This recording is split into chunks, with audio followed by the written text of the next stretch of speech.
RTI यानी कि सूचना का अधिकार।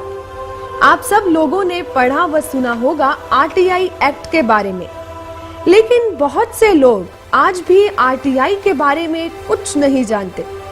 12 अक्टूबर 2005 को आरटीआई कानून सरकार ने लागू किया। इसका पूरा श्रेय यूपीए सरकार को जाता है।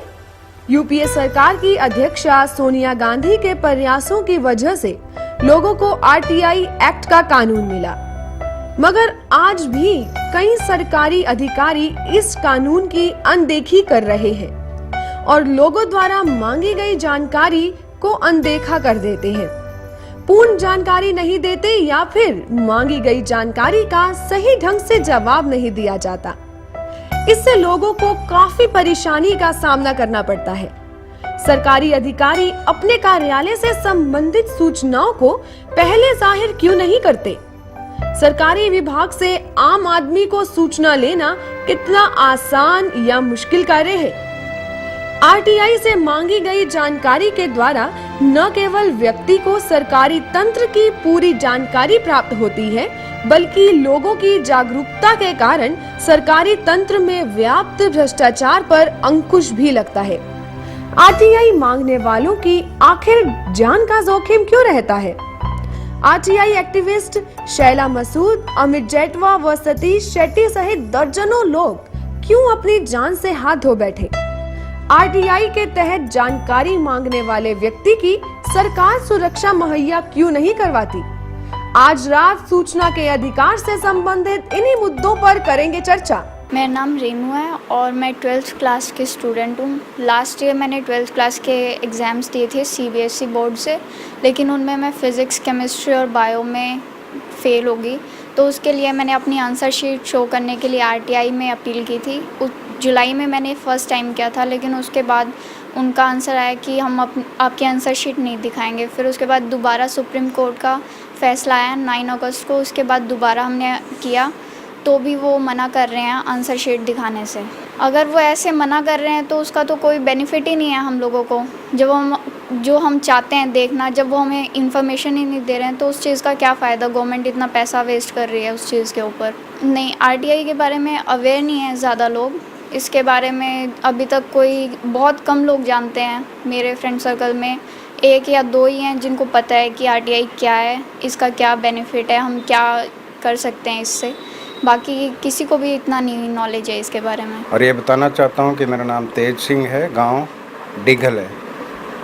मैंने 2 साल पहले आरटीआई लगाई थी, यानी ये जो पंचायत के इलेक्शन हुए हैं इससे पहले।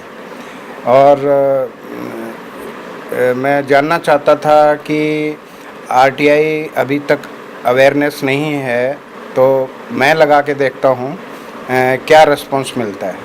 तो रिस्पांस के तौर पे मैंने ये पाया कि वीडियो और सरपंच ने तो मुझे जानकारी दी नहीं, क्योंकि वही जन सूचना अधिकारी उसको बना रखा था, लेकिन वीडियो ने मुझे कॉल फॉर किया। लेकिन वीडियो भी जिस दिन मैं वहाँ पहुँचा दिए हुए समय पे और स्थान पे, तो कहा कि आज सीएम साहब आए हुए हैं इसलिए वीडियो हाजिर नहीं है। तो नेक्स्ट डेट लेके मैं आ गया और नेक्स्ट डेट पे फिर मैं गया। उस डेट पे वीडियो ने मुझे अपने ऑफिस में बुलाया और साथ में सरपंच को भी बुला लिया। और सरपंच ने एंट्री लेते ही जो है ना गालियाँ निकालना शुरू कर दिया और कुर्सी उठा के मेरी तरफ फेंकने की कोशिश की, और फिर मेरे पास आके बैठ के कोहनी वगैरह ऐसे मारने की कोशिश करता रहा है और मुझे डिस्करेज करने की पूरी कोशिश की उसने। लेकिन मैं अडिग रहा और मैंने कहा मुझे आपसे हाथापाई करने के लिए मैं नहीं आया हूँ, मैंने तो मात्र सूचना लेनी है। और मैंने वीडियो साहब को कहा कि आपके दफ्तर में अगर इस तरह की हरकत होती है या कुछ भी दुर्घटना अब हो जाती है मेरे साथ, तो उसके आप जिम्मेवार होंगे। तब वीडियो ने जो है ना उसे कहा कि भाई ऐसा आप नहीं कर सकते, अगर आप ऐसा करना चाहते हैं ऑफिस से बाहर जाके कीजिए। तो सरपंच ने हालांकि मुझे धमकी भी दी, लेकिन मुझ पर उस धमकी का कोई असर नहीं हो रहा था और मैं अपनी मोटरसाइकिल पे ही गांव में वापस आ गया। और वो कह रहा था कि मैं गांव में जाके आपको देख लूँगा। हालांकि देखना वखना तो उसने क्या था, लेकिन वो फिर आया भी नहीं, मेरे पास नहीं आया कि भाई मैं इसके ऊपर कोई हमला करूं या ऐसा वो नहीं कर पाया।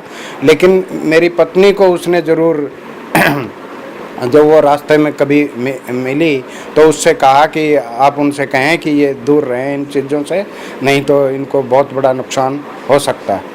नमस्कार, आप देख रहे हैं SVN और मैं हूं साक्षी। स्वागत करती हूं आप सभी का हमारे आज से शुरू हो रहे नए कार्यक्रम इशू टुनाइट में।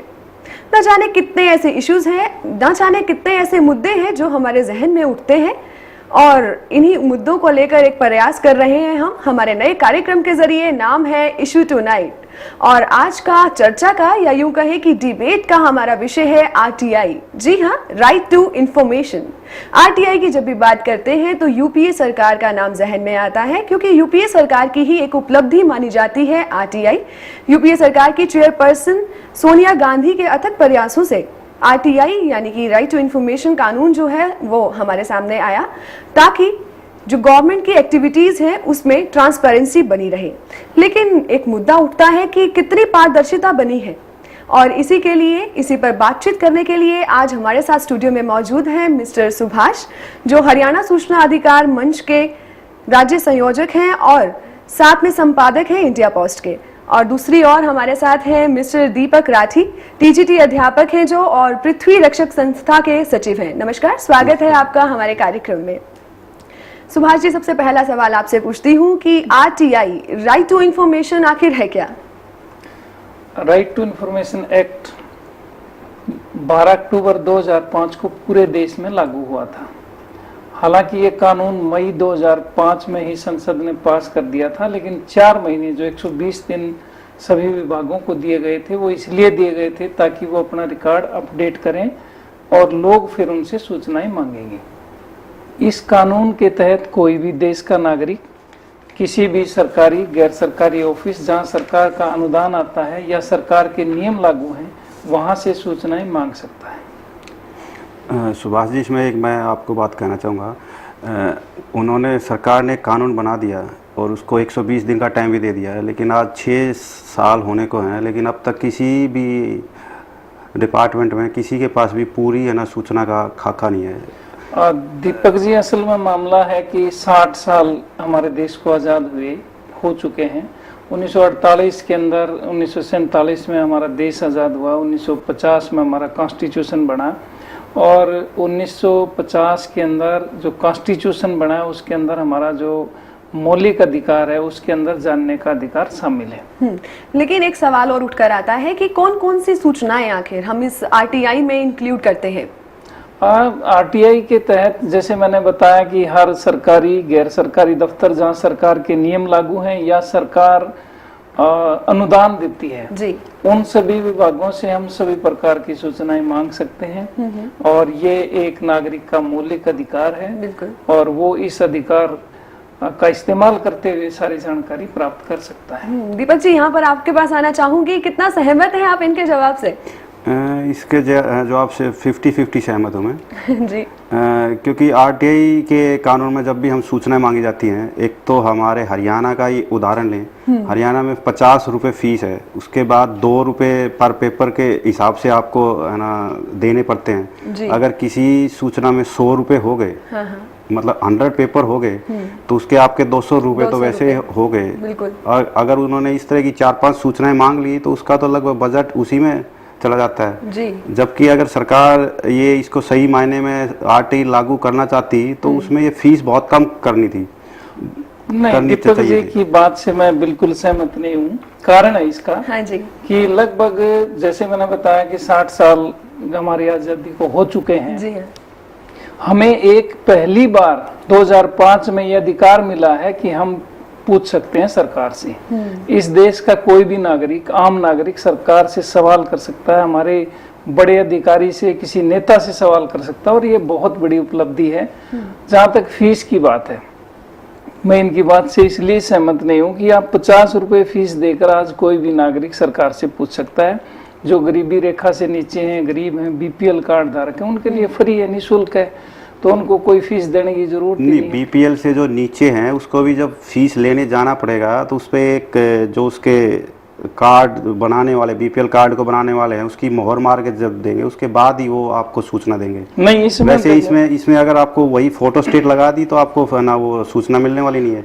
नहीं, साथ में उसमें एक वो सवाल फूड और- एंड सप्लाई ऑफिसर के अधिकारी कुछ साइन करने होते जी, जी। तभी आपको वो मिलती है। नहीं, इसमें मैं एक बात दीपक जी से बिल्कुल ये कहना चाहता हूँ कि जो आरटीआई एप्लीकेशन है उसके साथ केवल बीपीएल कार्ड की फोटोस्टेट लगानी, किसी से अटेस्ट करवाने की जरूरत उसमें नहीं पड़ती। इसमें दो तीन और ऐसे कुछ मामले हैं इसमें, इस बात पे मैं थोड़ा सा इसलिए सहमत हूँ कि अधिकारियों को इस कानून की जानकारी नहीं है। नहीं है जी। दोनों तरफ दिक्कत है, लोगों को भी जानकारी नहीं है, ये काम सरकार का है क्योंकि सरकार लोगों को इसके बारे में अवेयर करे। दूसरा ये है कि अधिकारियों की प्रॉपर ट्रेनिंग करवाए। आरटीआई कानून को लेकर ना अधिकारियों की ट्रेनिंग हुई है ना लोगों को अवेयर किया गया है। फिर तो इसका मतलब ये हुआ कि आरटीआई पूरी तरह से सक्षम है नहीं लोगों को सूचना देने के लिए। नहीं, जब देखो, उनकी ट्रेनिंग नहीं है, जब उनको बीपीएल कार्ड के बारे में या उनके बारे में जो पता ही नहीं है जानकारी नहीं है तो फिर उसका है ना सूचना के अधिकार का महत्व क्या रहा? नहीं, इसमें मैं ये कहना चाहता हूँ कि देखिए, किसी कानून की समीक्षा हम 5 साल में नहीं कर सकते। 2005 में कानून बना और बहुत थोड़ा अरसा हुआ है, 5 साढ़े 5 साल। तो 5 साल में हम समीक्षा, यहाँ 60 साल के बाद आज़ादी के 60 साल हो चुके हैं और बहुत सारे कानून बने हैं, अच्छे हैं, कानून खराब नहीं है, लेकिन उसका इस्तेमाल करने वाले कैसे उसको इस्तेमाल करें ये महत्वपूर्ण है। और 5.5 साल में हम ये नहीं कह सकते कि आरटीआई कानून सक्सेस नहीं हुआ। जी हाँ, हम फीस की जब बात कर रहे थे तो आपने कहा कि बीपीएल से जो हमारे उसमें आते हैं, बिलो पॉवर्टी लाइन जो लोग आते हैं उनके लिए फ्री में है फीस। लेकिन अगर अभी दीपक जी की बात अगर की जाए तो इन्होंने बोला कि 2 रुपए प्रति जो हमारी वो कॉपी है वो लगती है। जी, तो वो तो बीपीएल के लिए भी है? नहीं, देखिए, बीपीएल के लिए जो मैं थोड़ा सा ये क्लियर करूं कि जो आवेदन शुल्क जो एप्लीकेशन के साथ लगाना पड़ता है वो 50 रुपए है। वो कोई भी नागरिक जो बीपीएल से ऊपर है उसको देना पड़ता है, देश के किसी भी हिस्से में वो हो जी। लेकिन जो 2 रुपए पर पेज की बात है वो बीपीएल कार्ड धारक के लिए नहीं है, वो उसके लिए वो सूचनाएं फ्री हैं। लेकिन जो बीपीएल से ऊपर है उनके लिए 2 रुपए पर पेज हैं। पर इसमें भी ये है कि यदि 30 दिन के अंदर अंदर वो संबंधित जन सूचना अधिकारी सूचना उपलब्ध नहीं करवाता तो सारी सूचनाएं उस एप्लीकेंट को फ्री मिलेंगी। इसके लिए कोई फीस की मांग वो एप्लीकेंट से नहीं कर सकता। जी ठीक है, ये आपने बीपीएल की बात की, लेकिन एक और सवाल जो जहन में उठ रहा है कि आरटीआई जो बना, ठीक है, राइट ऑफ इंफॉर्मेशन बन गया, आपने खुद बताया कि इंफॉर्मेशन का एक एक्ट है, लेकिन जिन लोगों के लिए बेसिकली ये एक्ट बना या जिन लोगों तक ये सुविधाएं पहुंचनी चाहिए, क्या आप मानते हैं उन तक पहुंची है ये सुविधाएं? थोड़ा सा इस पे वो है, मतभेद है कि सरकार ने बहुत अच्छा, जैसे आपने ही बताया कि यूपीए सरकार की बहुत बड़ी उपलब्धि है, हम भी सहमत हैं इस बात से, लेकिन सरकार ने इंफ्रास्ट्रक्चर इसके लिए नहीं दिया। सरकार ने बेहतर कानून बनाया और स्टाफ की भर्ती नहीं की। आज लगभग सभी सरकारी दफ्तरों में पोस्टें खाली हैं। हाँ जी। सूचना अधिकारियों की पोस्ट खाली हैं, बहुत सारी जगह कर्मचारियों की पोस्ट खाली है। इसका नुकसान ये हुआ कि जिस आदमी ने एप्लीकेशन लगाई है, जिस व्यक्ति ने, इस देश के नागरिक ने सूचना मांगी है, उसको सही समय पे पूरी सूचनाएं नहीं मिलती। लेकिन फिर भी हम ये मानते हैं कि आज एक आदमी इस कानून के जरिए डिप्टी कमिश्नर से पूछ सकता है कि उन्होंने कितनी छुट्टियां ली, गाड़ी कहाँ से ली, कितना बजट आया। जी, ये बहुत बड़ी उपलब्धि है। बिल्कुल उपलब्धि तो है, लेकिन क्या ये हो सकता है, क्या ये होता है? बताइए आप, सक्रिय है क्या ये चीज? नहीं, बिल्कुल है। और देखिए, मानसिकता बदलने में वर्षों लगते हैं। हमारे यहाँ जो 60 साल आज़ादी की मैंने बार बार बात की है, एक मानसिकता बनी हुई है चीज़ों पे कब्जा करने की। हमारे यहाँ हर चीज कॉन्फिडेंशियल, ये कभी अंग्रेजों ने अपना राज चलाने के लिए यहाँ ऑफिशियल सिगरेट एक्ट बनाया था और फिर उन्होंने 1923 में इसमें कुछ बदलाव करते हुए इसे और मजबूत किया जी। और जब हमारा देश आज़ाद हुआ तो हमें उम्मीद थी कि इस कानून को हटा दिया जाएगा, लेकिन सरकार ने इस कानून को बरकरार रखा और जो हमारा मौलिक अधिकार है जानने का, उससे हमें वंचित कर दिया। फिर भी मैं ये मानता हूं कि 2005 में जो ये कानून बनाया, इससे एक